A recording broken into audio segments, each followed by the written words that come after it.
Hi friends, Arudra தரிசனத்தன்னைக்கு செய்யக்கூடிய திருவாதிரை களி எப்படி செய்யறதுன்னு பார்க்கலாம் வாங்க. நான் வந்து 1 டம்ளர் அளவுக்கு அரிசி எடுத்திருக்கேன். பச்சரிசியும் எடுக்கலாம், புழுங்கல் அரிசியும் எடுத்துக்கலாம். இந்த மாதிரி லேசாக வறுத்து மட்டும் எடுத்துக்கோங்க.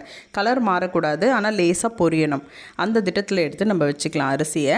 1 டம்ளர் அரிசிக்கு ஒரு 1/4 டம்ளரை விட கொஞ்சம் அதிகமாக சிறுபருப்பை எடுத்து இதே மாதிரி அந்த கடாயில் வச்சு சிம்மில் வச்சுக்கோங்க. அடுப்பை நல்லா வறுத்து கலர் மட்டும் ஒரு லேசாக கோல்டன் கலர் ஆகிற அளவுக்கு மட்டும் வறுத்துக்கோங்க. தீய விட்டுறக்கூடாது. நல்லா ஒரு தட்டில் கொட்டி ஆற வச்சுட்டு மிக்ஸி ஜாரில் நம்ம வந்து இந்த ஆறின அரிசியும் பருப்பையும் போட்டு ரவை பதத்தை விட கொஞ்சம் மைய வந்து பொடிச்சு எடுத்துக்கணும். இப்போ வந்து இந்த பதம் நான் இதில் காமிக்கிறேன் பார்த்திங்களா, அந்த மாதிரி கொஞ்சம் மாவாகவும் இருக்கணும், கொஞ்சம் குருணையாகவும் லேசாக இருக்கணும். அப்போனா தான் உங்களுக்கு நல்லா உதிராக வரும். அதே மாதிரி இப்போ இந்த 1 டம்ளர் அரிசிக்கு 1.5 டம்ளர் அளவுக்கு வெல்லத்தை வந்து எடுத்து நான் வந்து கல் இருக்கும் அழுக்கு இருக்குன்றதுக்காக தண்ணியில் போட்டு கொதிக்க வச்சுருக்கேன். இது கூடவே ஒரு 4-5 ஏலக்காயும் தட்டி போட்டுக்கோங்க, நல்லா மணமாக இருக்கும்.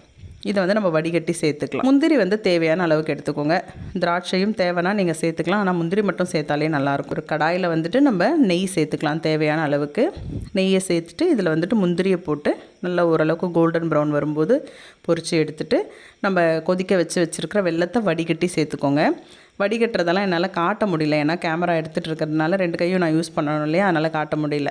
இப்போ அதை நல்லாவே நம்ம போட்டு நல்லா கொதிக்க வச்சுட்டு சிட்டிகை அளவுக்கு உப்பு சேர்த்தோம்னா இனிப்புக்கு வந்து கொஞ்சம் நல்லா டேஸ்ட் கொடுக்குன்றதுக்காக சேர்த்துருக்கேன்.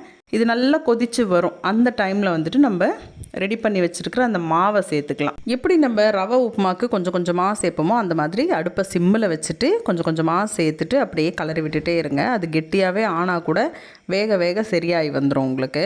ரொம்ப தளன்னு இல்லாமல் கொஞ்சம் வந்துட்டு கெட்டியாக நம்ம வந்து இதை கிண்டி எடுக்கணும். அப்போனா தான் உங்களுக்கு அந்த களி பதம்ன்றது வரும். அது வந்து ஒரு மாதிரி உதிரியாக இருக்கும். பொங்கல் மாதிரியும் இல்லாமல் கேசரி மாதிரியும் இல்லாமல் இதோட டேஸ்ட்டே வந்து வேறு மாதிரி டிஃப்ரெண்ட்டாக இருக்கும். இப்போ நம்ம ஊற்றின தண்ணி மொத்தத்தையும் இழுத்து வச்சுருக்கு பாருங்கள். இப்போ வந்து இது வேக விடணும் நம்ம, ஏன்னா அரிசியும் பருப்பும் வந்து வேகணும். அதுக்காக நம்ம கொஞ்சம் நேரம் கிண்டிகிட்டே இருக்கிற மாதிரி தான் இருக்கும். அதனால் அடிகனமான பாத்திரமாக எடுத்துக்கோங்க. நெய் வந்து தாராளமாக நம்ம போட்டோம்னா ரொம்ப டேஸ்டியாக இருக்கும். கொஞ்சம் நேரம் மூடி போட்டு வச்சுட்டு கூட சிம்மில் வச்சுட்டு நம்ம ஒரு 2 நிமிஷத்துக்கு ஒரு தடவை திறந்து பார்த்துட்டு கிண்டி விட்டுட்டே இருக்கிற மாதிரி இருக்கும். அந்த மாதிரியும் பண்ணலாம். அப்படி இல்லைன்னா நீங்கள் ஓப்பன் பண்ணி வச்சுட்டு கிண்டிகிட்டே இருந்தீங்கன்னா இந்த பக்குவம் வந்துடும். ஒரு மாதிரி ஹல்வா பதத்துக்கு வந்திருக்கு பாருங்கள். இப்போது இது இன்னுமே வெந்துச்சுன்னு சொன்னால் இந்த மாதிரி களி பதத்துக்கு வந்துடும். நம்ம ஆஃப் பண்ணி மூடினதுக்கப்புறம் இந்த மாதிரி ட்ரையாக இருக்கிற மாதிரி தான் தெரியும். ரொம்ப டேஸ்டியாக நல்லா இருந்தது இந்த களி. நம்ம வந்து சிவனுக்கு நெய்வேத்தியமாக கூட இதை சாதாரண நாட்கள்லையும் செய்து படைக்கலாம். இந்த வீடியோ பிடிச்சிருந்தா லைக் பண்ணுங்கள்.